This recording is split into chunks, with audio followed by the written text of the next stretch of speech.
ही खून आज एक हो गया। रंग लहू का लहू पहचानता है।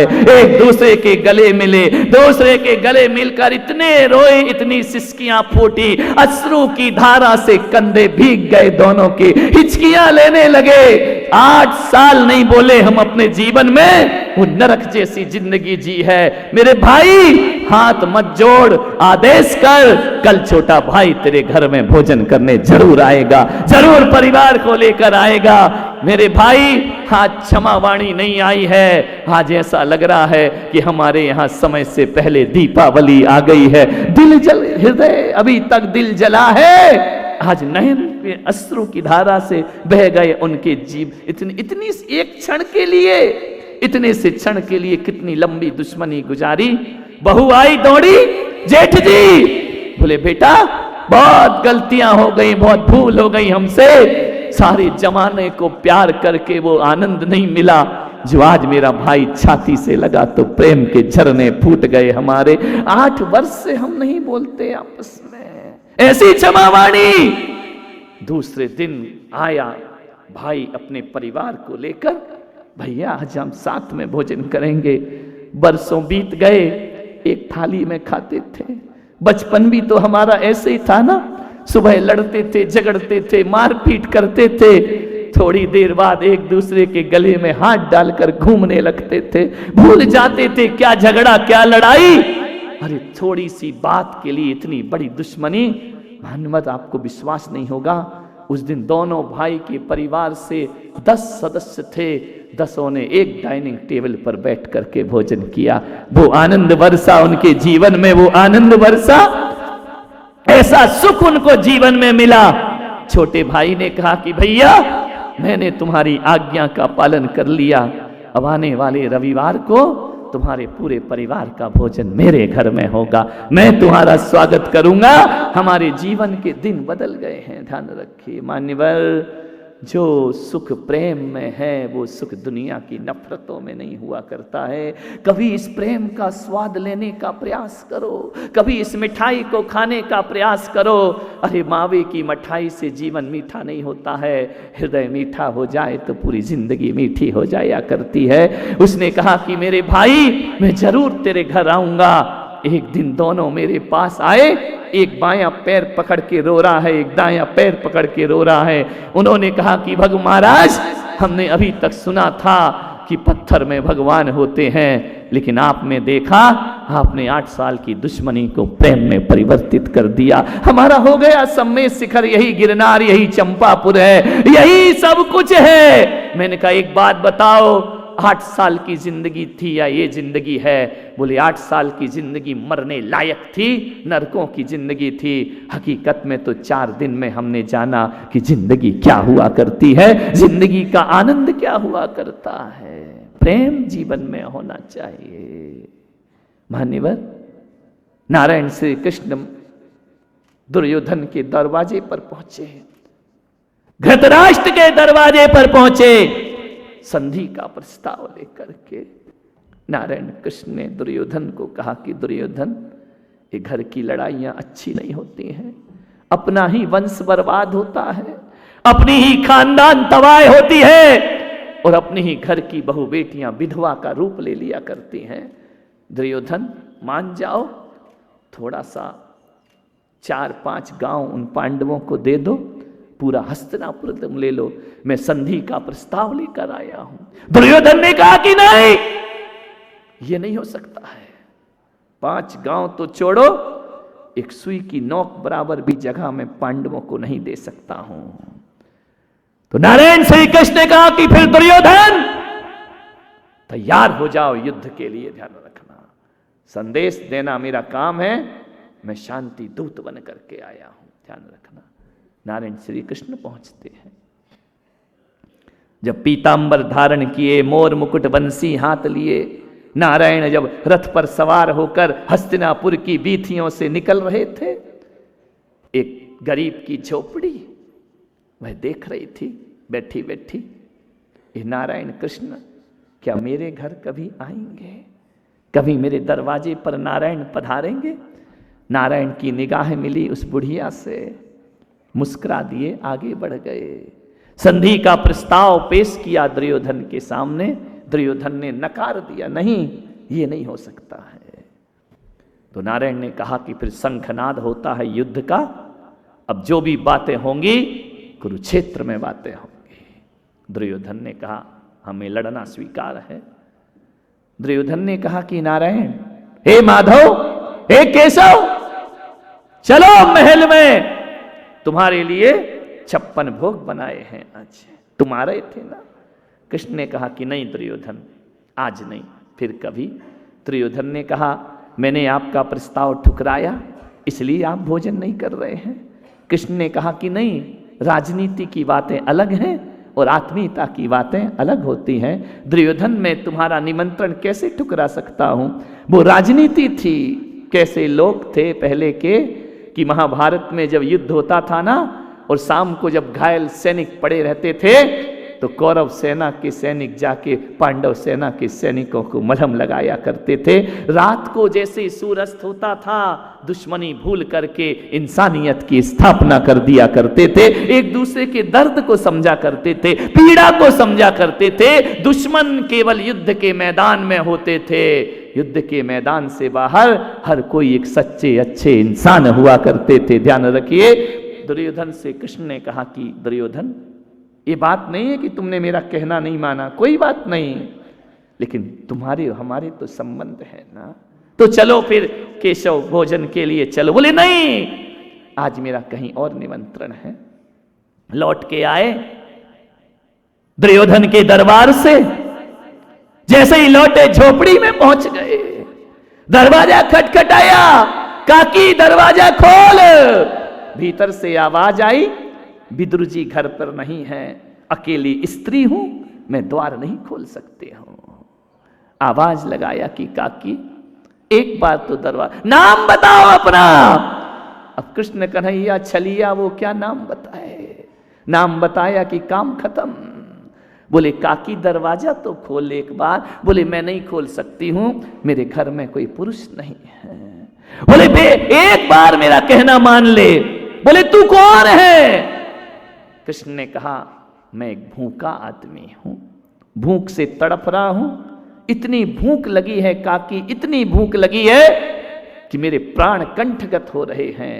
विदुरानी ने कहा कि यदि कोई भूखा खड़ा है तो हमारा देश वो देश है जहां मर्यादाएं छोड़ करके भूखे को दरवाजा खोल दिया जाता है। आओ मेरे यहां भोजन करो। ए साइड रे, तुझे देख के क्या करूंगा मैं, उनको देखने दे, विचार करिए।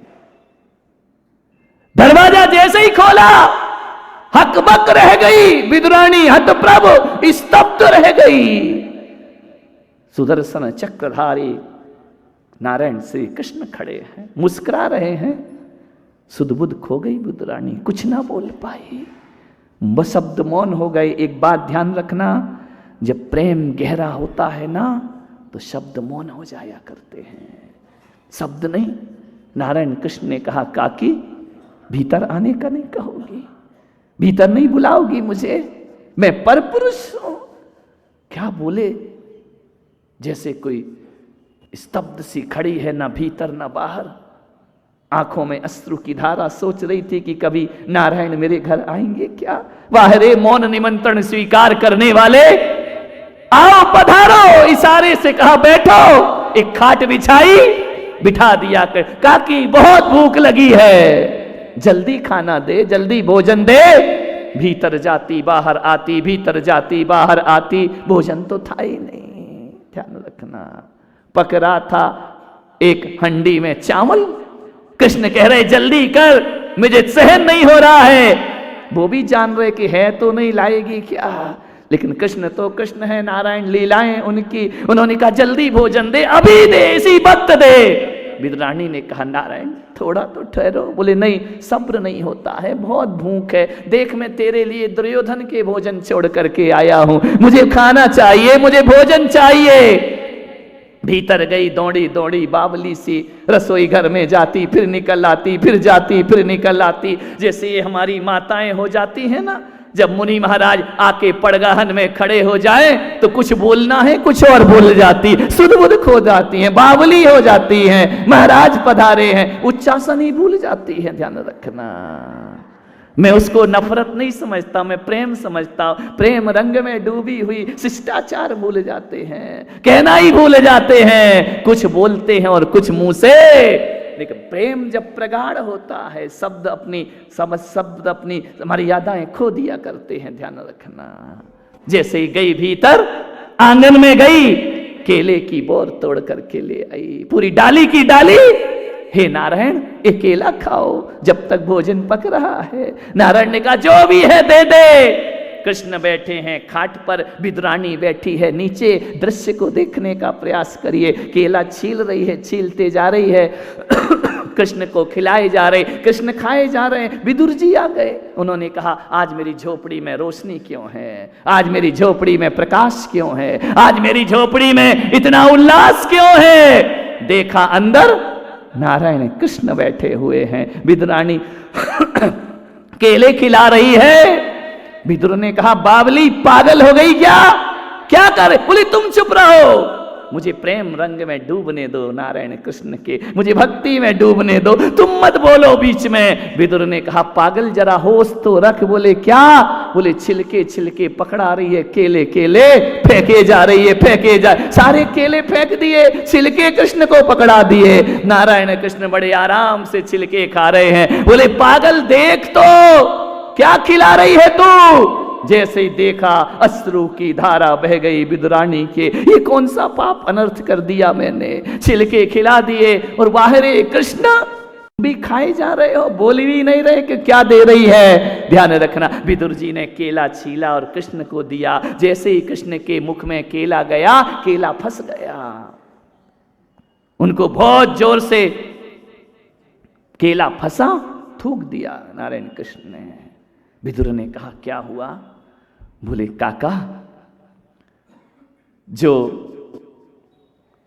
काकी की भक्ति में आनंद स्वाद आ रहा था, प्रेम में, वो तेरे ज्ञान के केले में स्वाद नहीं आता है, वह केला मेरे अंदर नहीं जाता है। ध्यान रखना, ये तो भक्ति भाव विभल है। इसके केले के छिलके में जो स्वाद था, वो तुम्हारी ज्ञान की बातों में स्वाद नहीं होता।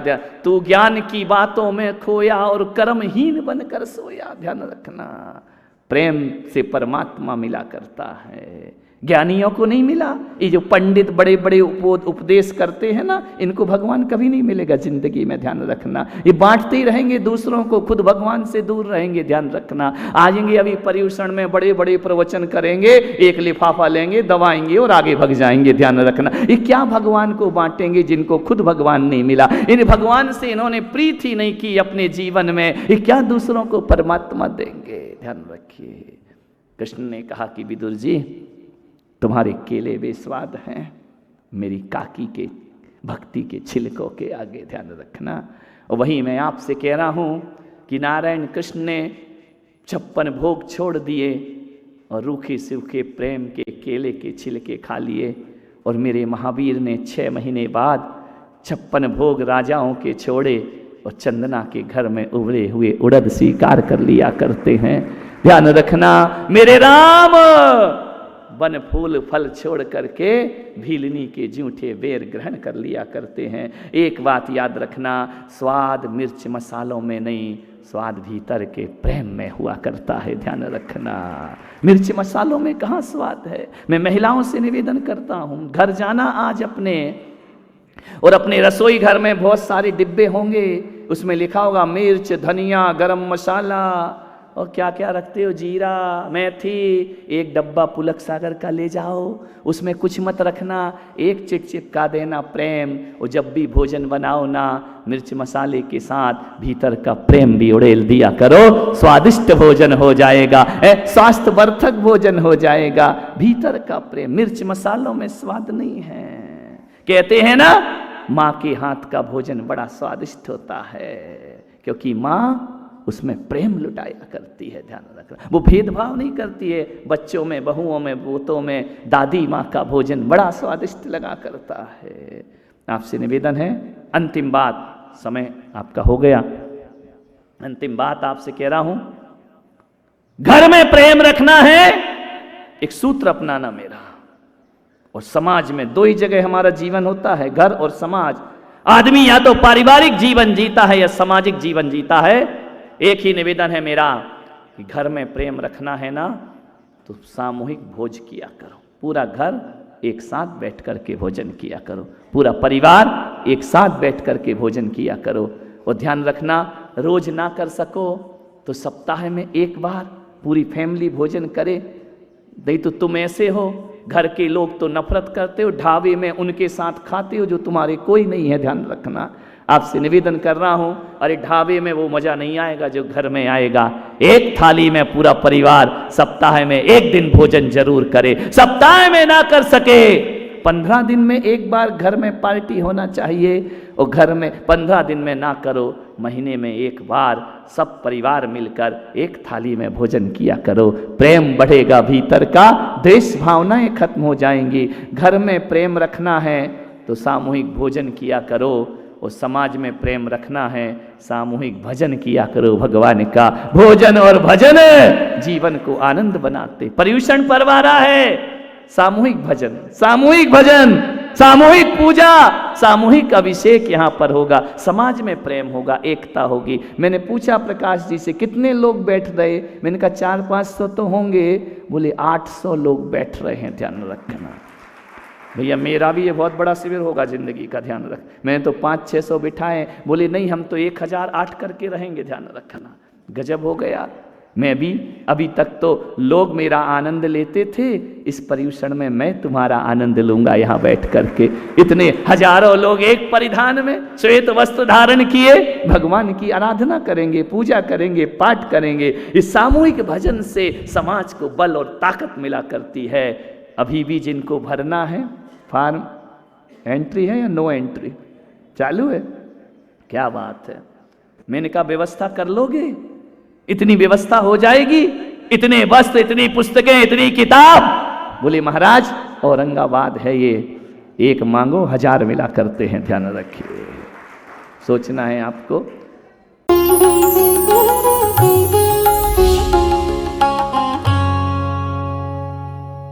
राष्ट्रीय